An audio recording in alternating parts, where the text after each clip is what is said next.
Hello दोस्तों, मैं ओम शर्मा आप सभी का स्वागत करता हूं हमारे YouTube channel the A1 study पर। तो आज का टॉपिक बड़ा ही इंटरेस्टिंग टॉपिक है, क्योंकि बाबा साहब भीमराव अंबेडकर को लेकर देखा जाए इस समय काफी ज्यादा हलचल है। उनके नाम को लेकर काफी ज्यादा राजनीति हो रही है। कांग्रेस द्वारा बीजेपी पर और बीजेपी द्वारा कांग्रेस के ऊपर ब्लेम लगाए जा रहे हैं कि आप बाबा साहब भीमराव अंबेडकर के संविधान का सम्मान नहीं करता। इससे संबंधित सारी अपडेट बताएंगे एक एक करके। तो सबसे पहले ये हमारा टेलीग्राम, ये इसका स्कैन कोड, आप इसको स्कैन करके हमारे टेलीग्राम लिंक से जुड़ सकते हो। यदि यहाँ से स्कैन नहीं होता तो वीडियो के डिस्क्रिप्शन में सभी लिंक दिए होते हैं, चाहे टेलीग्राम हो, व्हाट्सएप हो या इंस्टाग्राम, आप हमसे कनेक्ट हो सकते हो। तो जैसे कि आप लोगों को पता है, इस समय देखा जाए संसद के अंदर अमित शाह जी के द्वारा एक बयान दिया गया था बाबा साहब भीमराव अंबेडकर को लेकर, जिस पर क्या हुआ, उस वीडियो की 10 सेकंड की क्लिप को काट लिया जाता है और वायरल कर दिया जाता है, जिसमें ऐसा लग रहा था जैसे अमित शाह जी बाबा साहब भीमराव अंबेडकर के खिलाफ बोल रहे हों, लेकिन वास्तव में ऐसा नहीं था। वो देखा जाए कांग्रेस के द्वारा एक चाल चली गई थी और 10 सेकंड के क्लिप को निकालकर उसको वायरल कर दिया गया और अमित शाह की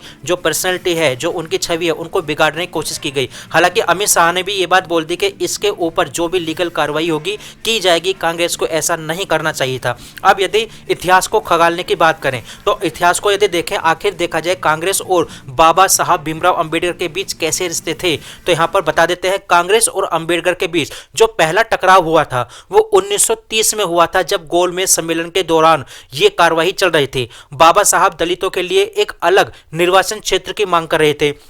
तो इस बात को लेकर क्या हुआ, गांधी जी विरोध करने लगे, नेहरू जी विरोध करने लगे। मतलब आप कह सकते हो गांधी जी और नेहरू जी पहली बार यहां पर अंबेडकर जी के खिलाफ हो गए थे। तो ये पहला ऐसा दौर था 1930 में जब कांग्रेस पूरी तरह से अंबेडकर के खिलाफ थी। वहीं दूसरी तरफ देखें तो बाबा साहेब को संविधान से दूर करने का भी प्रयास किया गया था। अब ये बात का जो खुलासा हुआ था, ये तमिलनाडु के एक बीजेपी के नेता हैं डॉक्टर HV हांगडे की एक किताब है, उसमें इस चीज का दावा किया गया था और उस किताब का नाम है Ambedkar and the making of the Indian constitution. इसमें यह बात बोली गई थी कि बाबा साहब को संविधान सभा से दूर करने का प्रयास किया गया था और इसमें अहम भूमिका देखा जाए वो नेहरू जी की थी। वहीं देखा जाए दूसरी तरफ जब भारत आजाद हुआ था तो उस समय नेहरू की सरकार में आंतरिक जो मंत्री थे वो थे बाबा साहब भीमराव अंबेडकर, और इनको मंत्री किसके दबाव में बनाया गया था, तो महात्मा गांधी जी के दबाव में बनाया गया था, क्योंकि अंबेडकर जी को साफ मना कर दिया गया था नेहरू जी के द्वारा कि हम आपको मंत्री नहीं बनाएंगे,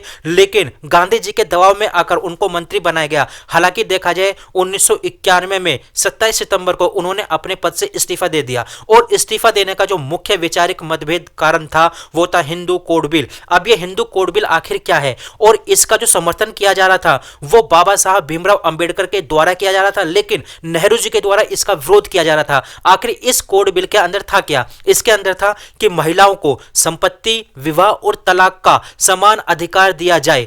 इस बात के लिए अंबेडकर जी चाहते थे कि महिलाओं को यहां पर सम्मान किया जाए, उनको संपत्ति में, विवाह में, तलाक में समान अधिकार दिया जाए, लेकिन नेहरू जी ऐसा नहीं चाहते थे। तो यहां पर आप कह सकते हो कि नेहरू जी इस समय महिलाओं के खिलाफ थे, वो चाहते नहीं थे कि महिलाओं को इस प्रकार का समान अधिकार दिया जाए, लेकिन अंबेडकर जी चाहते थे। तो यह दूसरा ऐसा मौका था, नेहरू और अंबेडकर जी के बीच में विवाद उत्पन्न हुआ था, जिसके कारण क्या हुआ, नेहरू जी से निराश हो गए अंबेडकर जी और उन्होंने त्यागपत्र दे दिया। वहीं देखा जाए नेहरू जी ने अंबेडकर के खिलाफ प्रचार भी किया था। क्या हुआ था, जब उन्होंने इस्तीफा दे दिया था 1951 में, तो उस समय क्या हुआ था, उत्तर मध्य निर्वाचन क्षेत्र में चुनाव हो रहे थे, जिसमें क्या हुआ, वहां पर अंबेडकर जी हार गए। इसके बाद 1954 में बंबई की भंडारा सीट से उपचुनाव हुए, उसमें भी अंबेडकर जी हार गए और उसमें हारने का जो मुख्य कारण बताया जाता है वो है नेहरू जी, क्योंकि नेहरू जी ने उस समय प्रधानमंत्री पद पर होते हुए अंबेडकर जी के खिलाफ पूरी तरह से चुनाव प्रचार किए थे।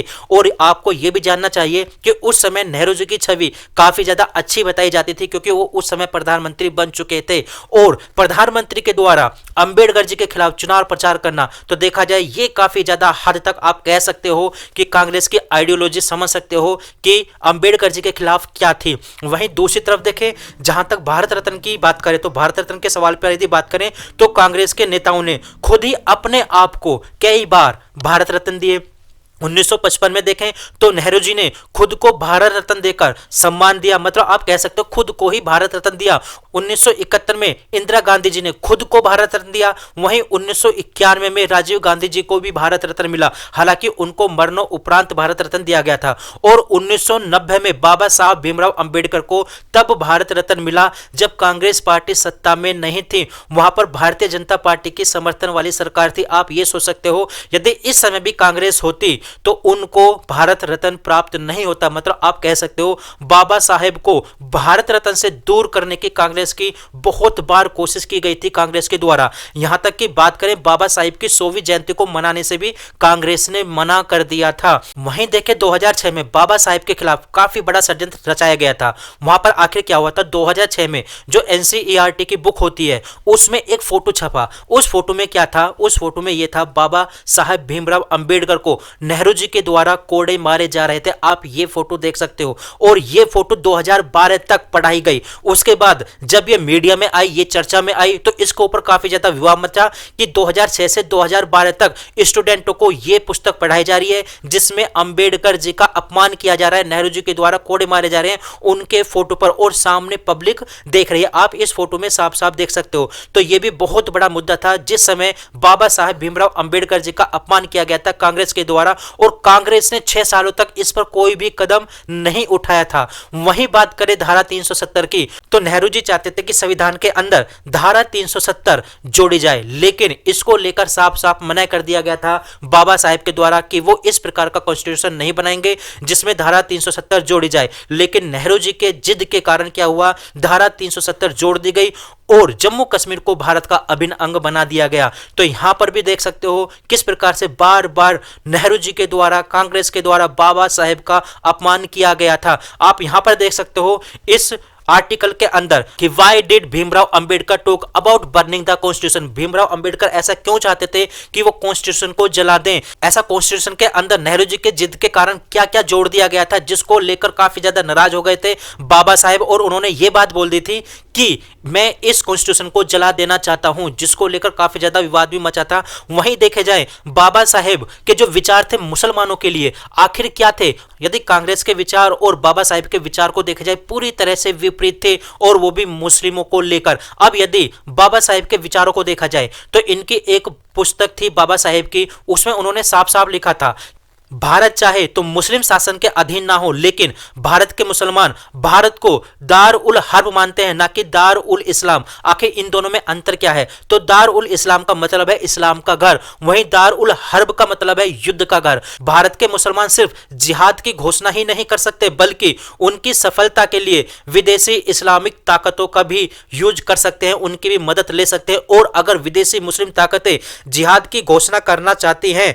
तो इसमें उनकी सहायता भी कर सकते हैं भारतीय मुसलमान। इस्लाम धर्म एक बंद खिड़की की तरह है जो मुसलमान और गैर मुसलमानों के बीच में भेद करता है। इस्लाम धर्म में जिस भाईचारे की बात कही गई है वो भाईचारा मानवता का भाईचारा नहीं, बल्कि उसका मतलब सिर्फ और सिर्फ मुसलमानों के मुसलमानों से भाईचारे से है। मुसलमानों के भाईचारे का फायदा सिर्फ उनके अपने ही लोगों को मिलता है, और जो गैर मुस्लिम यानी हिंदू हैं उनके लिए इस्लाम में सिर्फ और सिर्फ नफरत और शत्रुता बची है। आप सोच सकते हो ये विचार थे बाबा साहेब के। वहीं सुधांशु त्रिवेदी द्वारा भी यह साफ साफ बोल दिया गया था पार्लियामेंट के अंदर कि कांग्रेस ने संविधान को सरिया लो बनाने का पूरा प्रयास किया। उसमें वक्फ बोर्ड जोड़ दिया गया, उसमें 3 तलाक 4 वाइफ जैसे प्रावधान जोड़ दिए गए, जिसका विरोध खुद बाबा साहेब के द्वारा भी किया गया था। और कांग्रेस पर तो बार बार इस प्रकार के आरोप लगते रहे हैं कि वो मुसलमानों की पार्टी है, हिंदू विरोधी है।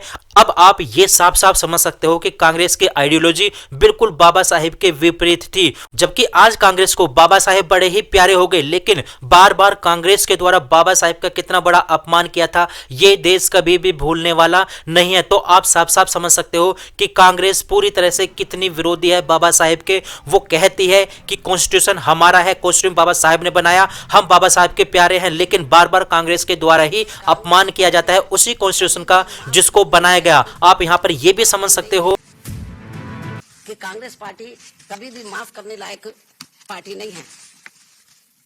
इस पार्टी से इन वर्गों के लोग कभी भी जुड़ने की कोशिश ना करें, ये बाबा साहब ने कहा था। क्योंकि जिस कांग्रेस पार्टी ने कदम कदम पर हमेशा मेरा अपमान किया, यानी कि बाबा साहब का अपमान किया है, मुझे इस पार्टी ने उन मंत्री पद से इस्तीफा देने के लिए मजबूर किया तथा संसद में चुनकर भी नहीं आने दिया है। इसके अलावा जो भी कानून संविधान में इनके हितों में बनाए गए हैं, वीकर सेक्शन के हितों में बनाए गए हैं, तो उन्हें भी लागू नहीं होने दिया गया है, जिनका चाल चरित्र व चेहरा अभी तक भी बदला नहीं है। और अब तो ये पार्टी भारतीय संविधान में इन वर्गों के मिले आरक्षण को ही सही वक्त आने पर खत्म करने में लगी है। तो फिलहाल हमारे पास सही अपडेट थी। आप लोग कैसे लगी जरूर बताना, लाइक सब्सक्राइब करना बिल्कुल मत भूलना। Thank you.